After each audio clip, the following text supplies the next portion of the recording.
Praise the Lord. 40-ാം സങ്കീർത്തനം 17-ാം വാക്യം. ഞാനോ എളിയവനും ദരിദ്രനുമാകുന്നു, എങ്കിലും കർത്താവ് എന്നെ വിചാരിക്കുന്നു. നീ തന്നെ എന്റെ സഹായവും എന്നെ വിടുവിക്കുന്നവനുമാകുന്നു. എന്റെ ദൈവമേ, താമസിക്കരുതേ. ദാവീദ് തന്റെ ജീവിതത്തിന്റെ അനുഭവിച്ച കഷ്ടതകളും ദൈവത്തിൽ അവനുണ്ടായ വിശ്വാസവും പ്രതിഫലിപ്പിക്കുന്നതാണ് ഈ സങ്കീർത്തനം. അതേ പ്രിയരെ, നമ്മുടെ ഏതവസ്ഥകളും ദൗർബല്യത നിറഞ്ഞതാണെങ്കിലും ഇതാ ദൈവം നമ്മെ വിട്ടുമാറുന്നില്ല.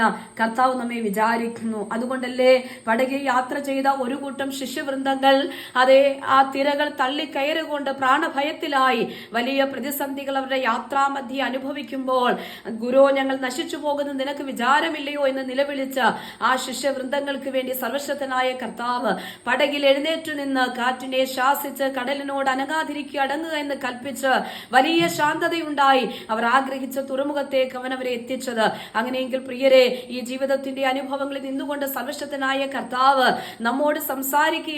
നമ്മെ പറ്റി വിചാരമുള്ളവൻ, നമ്മെക്കുറിച്ച് വിചാരമുള്ളവൻ, നമുക്ക് വേണ്ടി പ്രവർത്തിക്കുന്നവൻ. നമ്മുടെ ഏതവസ്ഥയിലും, എളിയ അനുഭവത്തിലും, ദാരിദ്ര്യമായ അനുഭവത്തിൽ, മറ്റ് പ്രതികൂലമായ സാഹചര്യത്തിൽ, ഏതവസ്ഥകളിലൂടെയാണ് നാം കടന്നു പോകുന്നത്, മറ്റുള്ളവരോട് ഉള്ളം തുറന്ന് പറയുവാൻ കഴിയാത്ത പലവിധമായ അവസ്ഥ അനുഭവങ്ങൾ നമ്മുടെ ജീവിതത്തിലുള്ളപ്പോൾ അതിന്റെ നടുവിൽ നമ്മെ വിചാരിക്കുന്നവൻ, നമ്മെക്കുറിച്ച് ഉത്തരവാദിത്വമുള്ളവൻ, നമ്മെക്കുറിച്ച് വിചാരമുള്ളവൻ ഇതാ നമുക്ക് വേണ്ടി പ്രവർത്തിക്കും. ഏതവസ്ഥകളിലും നമുക്ക് വേണ്ടി ഇടപെടുന്ന നല്ലൊരു കർത്താവ് നമ്മോട് കൂടെയുണ്ട്.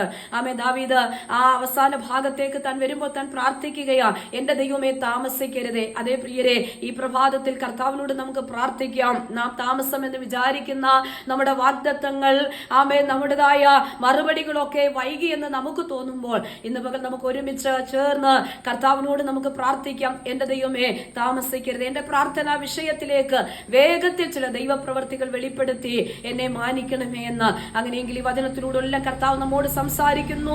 വേഗത്തിൽ ചിലത്, താമസവിന വേഗത്തിൽ ചിലത് നമ്മുടെ ജീവിതത്തിൽ കർത്താവ് ചെയ്തു തരും.